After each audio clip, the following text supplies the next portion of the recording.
दोस्तों, अगर आप भी कंपोस्टिंग करना आपको पसंद है बट उसकी गंदी स्मेल और उसके अंदर होने वाले कीड़ों से परेशान है, इस डर से अगर आप कंपोस्टिंग को अवॉइड कर रहे हो तो ये वीडियो बिल्कुल आपके लिए है। इसमें मैं बताऊंगी आप होम कंपोस्टिंग कर सकते हो, इवन बालकनी में भी आप होम कंपोस्टिंग कर सकते हो। आपको बिल्कुल भी गंदी स्मेल नहीं आएगी और उसके अंदर ऊपर बाहर कीड़े बिल्कुल भी नहीं आएंगे। ये मैं आपको बता देती हूँ। अगर आप मुझे मेरे ये वीडियो में दिए गए इंस्ट्रक्शंस को फॉलो करते हो तो आराम से आप रेगुलर बेसिस पे कंपोस्टिंग बना सकते हो।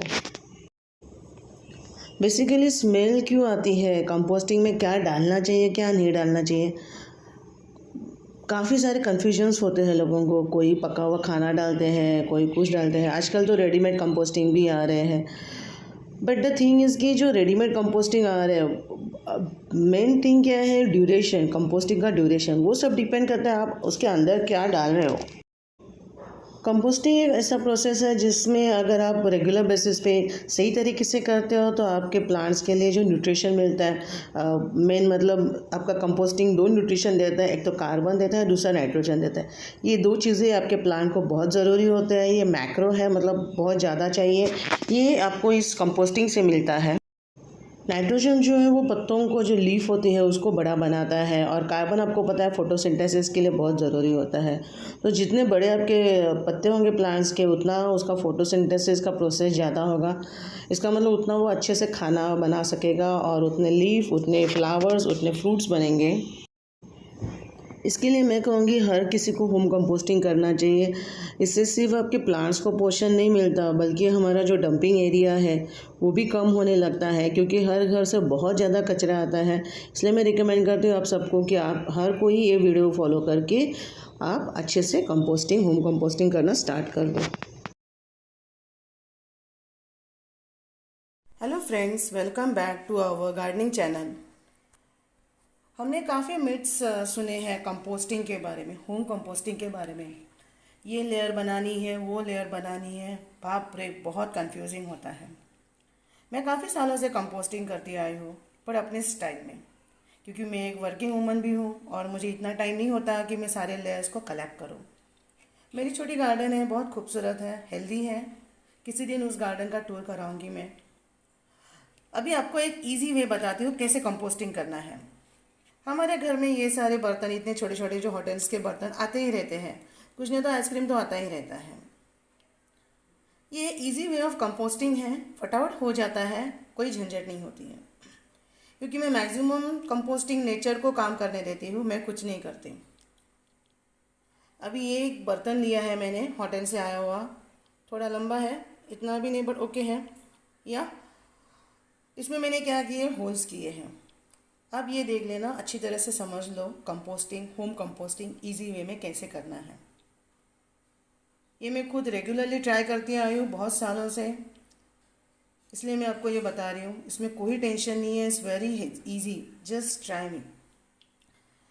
ओके, ये एक बर्तन लिए है, इसके अंदर मैंने 3-4 होल्स डाले हैं।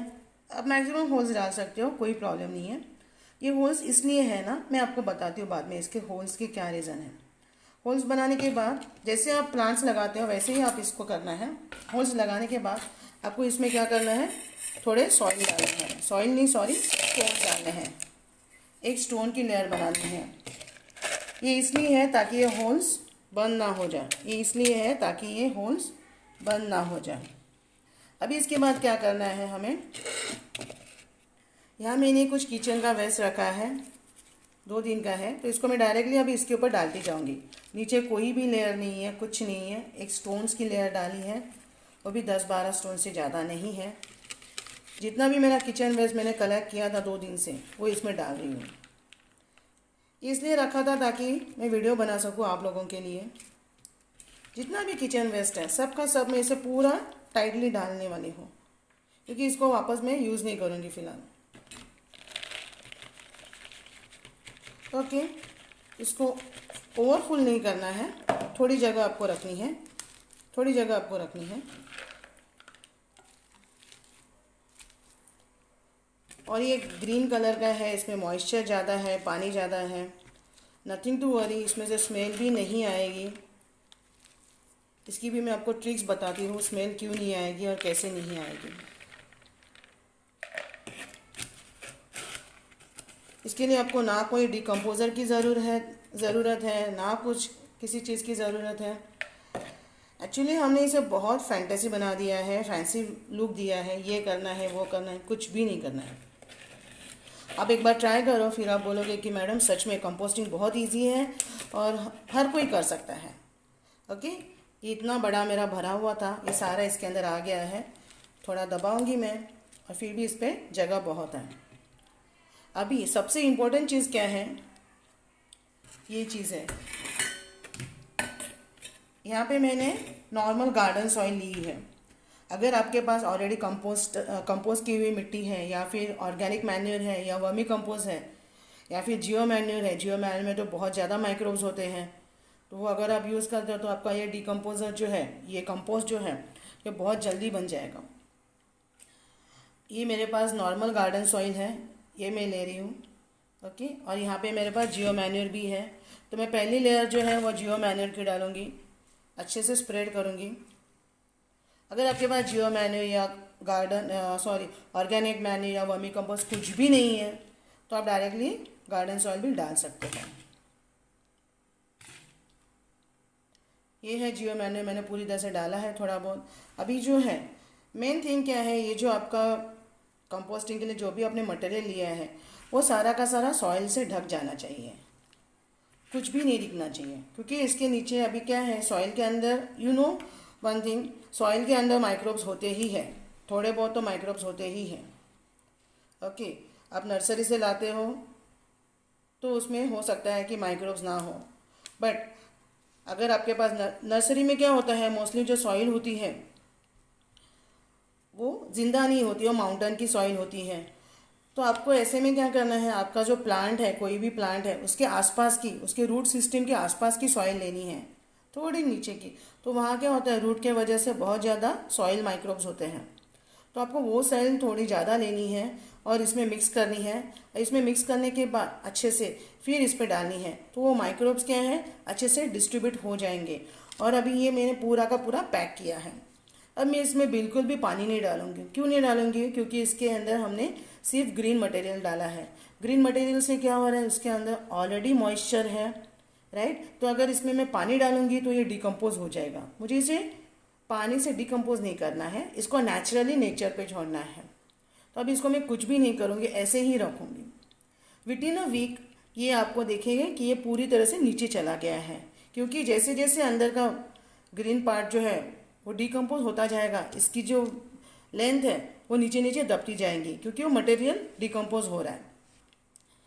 इससे क्या होगा, ये जो है ये पूरा डिकम्पोज होने के बाद ये ब्लैक सॉइल बन जाएगा, you called as black gold.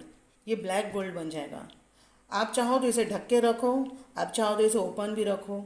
ढक के रखोगे तो अच्छा है, वरना चिड़िया जो होती है वो आके ये सॉइल आपकी निकाल देगी। ओके, अभी आपको इसको 1 वीक के लिए कुछ भी नहीं करना है, वैसे का वैसा रखना है। ढक के रखो और आप इसे किसी पॉट में रखना है, ऐसे ही नहीं रखना है। जिस पॉट में प्लांट्स है उसमें रखना है। उसका रीज़न ये है, अब मैं बताती हूँ आपको, हमने होल्स भी क्यों बनाए। जैसे जैसे डिकम्पोज होता है, इसके कुछ लिक्विड न्यूट्रिशन जो होता है वो होल्स से नीचे चला जाएगा और ये कहाँ जाएगा, हमें इसे अलग से कलेक्ट करने की ज़रूरत नहीं है, because it really becomes a very tedious job collecting that liquid. फिर वो हार्ड बनता है, फिर वो ब्लैक कलर बनता है, फिर वो गंदा लगता है। तो इसे हम डायरेक्टली गार्डन पॉट में रख देंगे, तो उससे क्या होगा, ये जो लिक्विड है वो डायरेक्ट प्लांट्स को मिलता जाएगा। अब प्लांट्स को पानी तो डालते ही होंगे रेगुलरली, तो ये डाइल्यूट ऑटोमेटिकली हो जाएगा और प्लांट्स क्या करेंगे, इसको यूज़ करेंगे। कई बार अगर आप इसे बहुत 1 महीने से ज़्यादा इसे आप पॉट में से निकालते नहीं हो, मोर देन अ मंथ अगर आप इसे उसी पॉट में रखते हो, तो आप एक चीज़ नोटिस करोगे कि जो आपका प्लांट है उसके रूट्स जो है, उसकी जो रूट सिस्टम है वो सीधा यहाँ तक आ रही है, इसके नीचे जाके बैठेगी। क्यों, क्योंकि यहाँ पे न्यूट्रिशन ज़्यादा मिल रहा है। तो प्लांट ऑटोमेटिकली अपना काम करेगा खाना ढूंढने का, तो वो इसके नीचे आके बैठेगा। तो this is a very easy way of making home composting. इसमें कोई भी झंझट नहीं है, बस एक छोटी सी प्लेट रख दो, हो गया आपका काम। और ये प्लांट में रख रहे हो तो प्लांट ऑटोमेटिकली इसका खाना भी ले रहे हैं। आई होप सो ये होम कंपोस्टिंग आप ज़रूर ट्राई करेंगे एंड प्लीज़ अपडेट दे देना मुझे। जो भी सब्सक्राइबर्स हैं मेरे, वो अपडेट दे देना। मैं नहीं कहूँगी कि लाइक करो, सब्सक्राइब करो, आपको व्यू करना है व्यू करो, अगर आपको इसके और नोटिफिकेशंस चाहिए जो मैं अलग और वीडियोस बनाऊंगी तो आप सब्सक्राइब कर सकते हो। और एज योर विश। मेरा एक ही गोल है कि आप होम कंपोस्टिंग स्टार्ट करो। मैंने ये इजी वे इसलिए बताया है ताकि जैसे आप होम कंपोस्टिंग करोगे तो हमारी जो गार्बेज डंपिंग एरिया है वो डिक्रीज होता जाएगा। अगर 10 लोगों ने भी किया तो 10 लोगों का किचन का वेस्ट कम होगा और हमारा डंपिंग एरिया कम होगा। So again indirectly we are helping our environment to keep it clean. So I request you all, please ये रेमेडी ट्राई करो एंड मुझे अपडेट्स दे देना आपको कैसे फील हो रहा है। अगर आपको कोई भी दिक्कत हो होम कंपोस्टिंग के बारे में तो मुझे बता देना। मैं इससे भी और इजी वेज आपको बताऊंगी। There are very easy, there are many many options for doing all this stuff. आपको कुछ भी एक्स्ट्रा इन्वेस्टमेंट करने की ज़रूरत नहीं है, कुछ ड्राई लीव्स ये वो कुछ भी लाने की ज़रूरत नहीं। You don't even need a decomposer, waste decomposer. आप गार्डन के सॉइल ले रहे हो, बस रूट के आसपास की सॉइल आपको लेके गार्डन सॉइल में डालनी है, या नर्सरी से जो भी गार्डन सॉइल लाते हो उसके अंदर आपको रूट के आसपास के प्लांट का जो रूट होता है, जड़ होता है, उसके आसपास की सॉइल आपको इसमें मिक्स करनी है अच्छे से और फिर इसमें डालना है। ओके देन, मिलते हैं एक नए वीडियो के साथ। Till then have a great time. Thank you very much for supporting and appreciating my work. Love you all guys, take care, bye bye.